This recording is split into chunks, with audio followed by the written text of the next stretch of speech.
El terrible anciano, por H.P. Lovecraft. Fue la intención de Angelo Ricci, Joe Zanuck y Manuel Silva hacer una visita al terrible anciano. Este anciano vive solo en una casa antigua en Water Street, cerca del mar.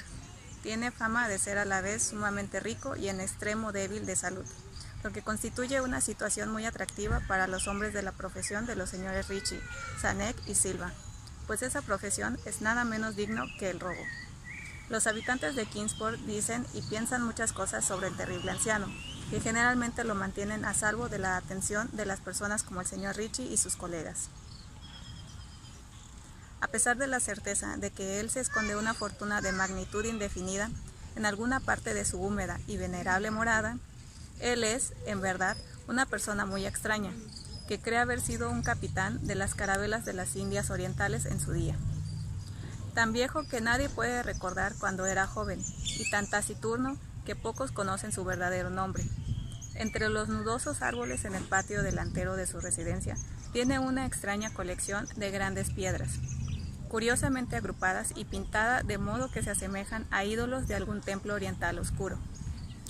Dicho conjunto asusta a la mayoría de los niños pequeños que gustan de burlarse del cabello largo y de la barba cana del terrible anciano, o romper las ventanas del pequeño marco de su vivienda con diabólicos proyectiles.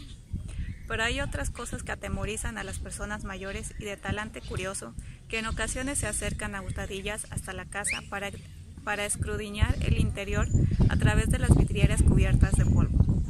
Estas gentes dicen que sobre la mesa de una desnuda habitación del piso bajo hay muchas botellas raras, cada una de las cuales tiene en su interior un trocito de plomo suspendido de una cuerda, como si fuese un péndulo, y dicen que el terrible anciano habla a las botellas, llamándolas por nombres tales como Jack, Scarface, Lone Tom, Spanish Joe, Peters y Mate Elias.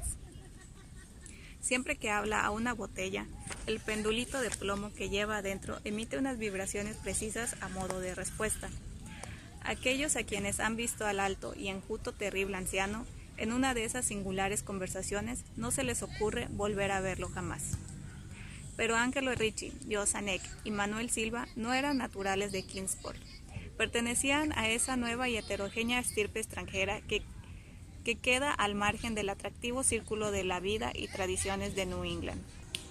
Y no vieron en el terrible anciano otra cosa que un viejo achacoso y prácticamente indefenso, que no podía andar sin la ayuda de su nudoso cayado y cuyas escuálidas y endebles manos temblaban de modo harto lastimoso.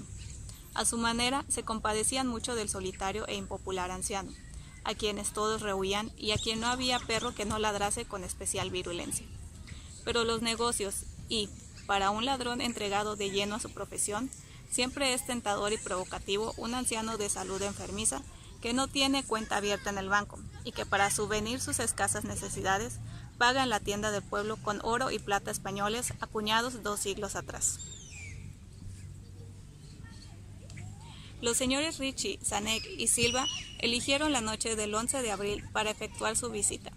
El señor Ricci y el señor Silva se encargarían de hablar con el pobre y anciano caballero, mientras el señor Zanuck se quedaba esperándolos a los dos y a su presumible cargamento metálico en un coche cubierto, en la calle Ship, junto a la verja del alto muro posterior de la finca de su anfitrión.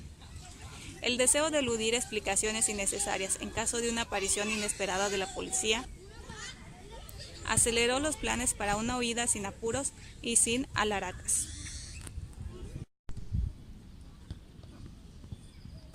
Tal como lo habían proyectado, los tres aventureros se pusieron a manos a la obra por separado con el objeto de evitar cualquier malintencionada sospecha a posteriori. Los señores Ricci y Silva se encontraron en la Water Street junto a la puerta de entrada de la casa del anciano, y aunque no les gustó cómo se reflejaba la luna en las piedras pintadas que se veían por entre las ramas en flor de los retorcidos árboles, tenían cosas en que pensar más importantes que dejar volar su imaginación con supersticiones ya pasadas.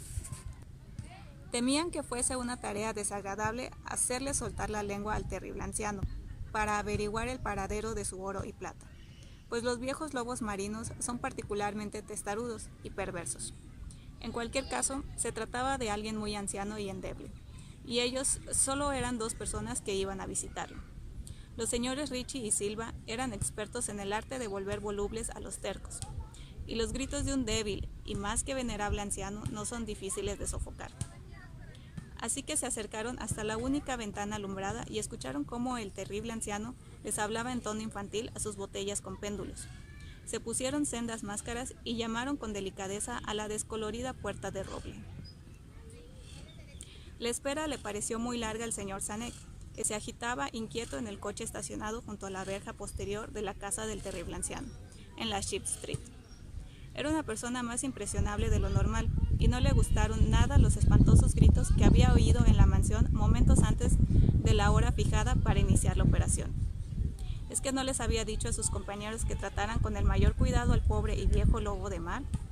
Presa de los nervios, observaba la estrecha puerta de roble en el alto muro de piedra cubierto de hiedra. No cesaba de consultar el reloj y se preguntaba por los motivos del retraso. ¿Habría muerto el anciano antes de revelar dónde se ocultaba el tesoro? ¿Y habría sido necesario proceder a un registro completo? Al señor Sanek no le gustaba esperar tanto a oscuras en semejante lugar. Al poco, llegó hasta él el ruido de unas ligeras pisadas o golpes en el paseo que había dentro de la finca. Escuchó cómo alguien manoseaba desmeñadamente, aunque con suavidad, en el herrumbroso pastillo, y vio cómo se abría la pesada puerta. Al pálido resplandor del único y mortecino farol que alumbraba la calle, aguzó la vista en un intento por comprobar qué habían sacado sus compañeros de aquella siniestra mansión que se vislumbraba tan cerca.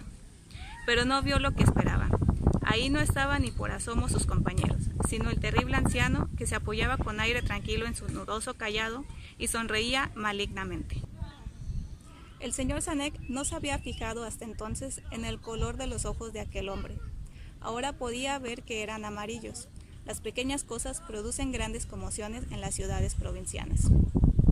Tal es el motivo de que los vecinos de Kingsport hablasen a lo largo de toda aquella primavera y el verano siguiente de los 3 cuerpos sin identificar, horriblemente mutilados, como si hubieran recibido múltiples cuchilladas, y triturados de manera brutal, como si hubieran sido objeto de las pisadas de muchas botas despiadadas que la marea arrojó a tierra, y algunos hasta hablaron de cosas tan triviales como el coche abandonado que se encontró en la Ship Street, o de ciertos gritos harto inhumanos, probablemente de un animal extraviado o de un pájaro inmigrante, escuchados durante la noche por los vecinos que no eran capaces de conciliar el sueño. Pero el terrible anciano no prestaba la menor atención a los chismes que corrían por el pacífico pueblo. Era reservado por naturaleza, y cuando se es anciano y se tiene una salud delicada, la reserva es doblemente marcada. Además, un lobo marino tan viejo debe haber presenciado multitud de cosas mucho más emocionantes en los lejanos días de su ya casi olvidada juventud.